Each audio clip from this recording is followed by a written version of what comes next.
મોરબી ઝુલતા પુલની દુર્ઘટના બાદ ભુજનો કૃષ્ણરાયજી પુલ બંધ થયો, પણ નવો બનાવવામાં તંત્ર રસ લેતું નથી.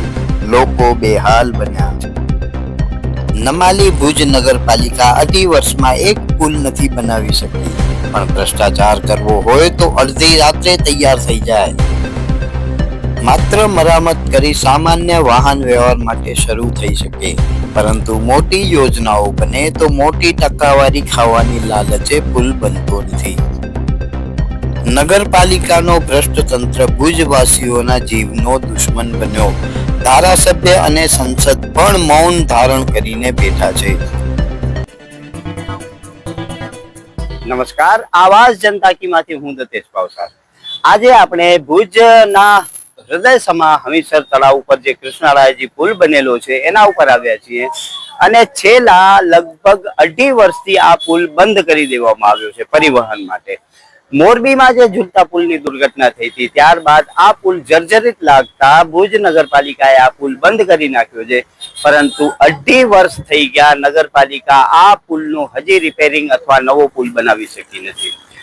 લગભગ 150 થી 200 કરોડ રૂપિયાનો ભુજ નગરપાલિકાનો બજેટ છે, પરંતુ આ સામાન્ય લગભગ 20 થી 25 ફૂટનો જે બ્રિજ છે એ બ્રિજ ભુજ નગરપાલિકા નથી બનાવી શકી, અને વિકાસની વણથંભી મોટી મોટી વાતો કરે છે.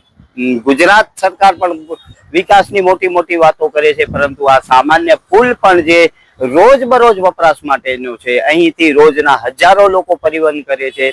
રોજે રોજ જે હમીરસર તળાવ છે, બાજુમાં ખેંગારજી પાર્ક છે, વોકવે બનેલો છે, ત્યાં રોજના હજારો લોકો આવે છે અને હજારો લોકો આ પુલનો ઉપયોગ કરે છે, પરંતુ એક તરફનો જે રસ્તો છે એ રસ્તો જે જૂનો પુલ બનેલો છે એ બંધ કરી નાખ્યો છે. માની શકીએ કે લોકોની સુખાકારી માટે આ નગરપાલિકાએ બંધ કરેલો હોય. જ્યારે આગ લાગી હતી ત્યારે જ કૂવો ખોદ્યો, એટલે કે મોરબીની દુર્ઘટના થઈ ત્યારબાદ નગરપાલિકાએ આ પુલ બંધ કરી નાખ્યો, પરંતુ ત્યારબાદ નગરપાલિકાએ હજી સુધી આ પુલની નથી કોઈ મરમ્મત કરી, કે નથી રિપેરિંગ કર્યું, કે નથી આ નવું પુલ બનાવ્યું. નગરપાલિકામાં જ્યારે જાણકારી મેળવવા ગયા ત્યારે નગરપાલિકાએ એવું જણાવેલું હતું કે આ પુલ માટેની સૈદ્ધાંતિક મંજૂરી મળી ગઈ છે, અને હવે જ્યારે આવનારા દિવસો હશે ત્યારે આ પુલનું કામ ચાલુ થશે અને નવો પુલ બનાવવામાં આવશે. પરંતુ હજી સુધી 2.5 વર્ષ થઈ ગયા આ પુલને નગરપાલિકા રિપેર કરી શકી નથી. તો તમે વિચાર કરી શકો છો કે આ નગરપાલિકા મારા અને તમારા માટે શું સારા કામો કરશે. સિક્કાની બીજી બાજુ એ છે કે નગરપાલિકાને જ્યાં જ્યાં ભ્રષ્ટાચાર મળે છે ત્યાં નગરપાલિકા ખૂબ જ સારું કામ કરે છે. આ પેન્ટિંગનું જે કામ થયેલો છે એ સામાન્ય કામ છે, 30 થી 40 રૂપિયા ફૂટનું કામ થાય, પરંતુ આ 114 રૂપિયામાં નગરપાલિકા કામ કરાવે છે. એ કામ ફટાફટ થાય છે, 15 દિવસમાં એ પેન્ટિંગનું કામ થઈ જાય છે, કેમ કે એનામાં ખૂબ જ મોટી ટકાવારી મળે છે. જ્યારે આ પુલમાં કદાચ નગરપાલિકાને કાંઈ વળતું ન હોય એવું અમને લાગે છે, એટલા માટે જ નગરપાલિકા આ બાબતે ગંભીર નથી. આ પુલના અહેવાલો અમે અનેક છાપાઓમાં આવ્યા છે, ન્યૂઝ ચેનલોમાં આવ્યા છે, તેમ છતાં ભુજ નગરપાલિકાના પેટનું પાણી હલ્યું નથી, અને ભુજ નગરપાલિકાએ આ પુલ રિપેર કરવા માટે કે નવો બનાવવા માટે કોઈ જ તજવીજ હાથ ધરી હોય એવું નથી લાગતું.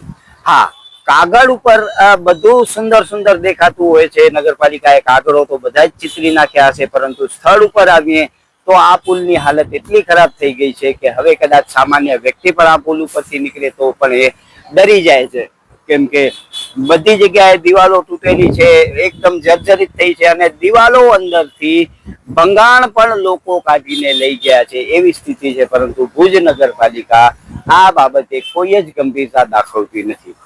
આ હમીરસર તળાવનો વિસ્તાર એવો છે કે રોજ સવારે અને સાંજે હજારો લોકો અહીં મોર્નિંગ વોક કરવામાં આવે છે, ટહેલવા માટે આવે છે. હજારોની સંખ્યામાં સહેલાણીઓ અહીં આવે છે. એ ભુજ નગરપાલિકા કેવી છાપ લઈને જતા હશે એ પણ આપણે કલ્પના કરી શકીએ છીએ, પરંતુ ભુજ નગરપાલિકાને આનાથી કાંઈ જ ફરક પડતો નથી.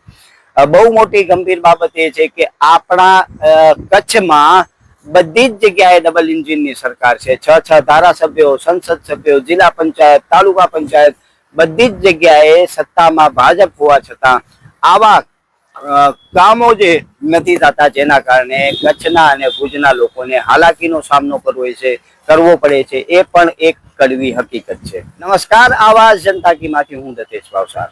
તમને અમારી સ્ટોરી સારી લાગે તો લાઈક કરો, સારી ન લાગે તો અમને સૂચન આપો, પરંતુ સબસ્ક્રાઇબ કરજો જરૂર.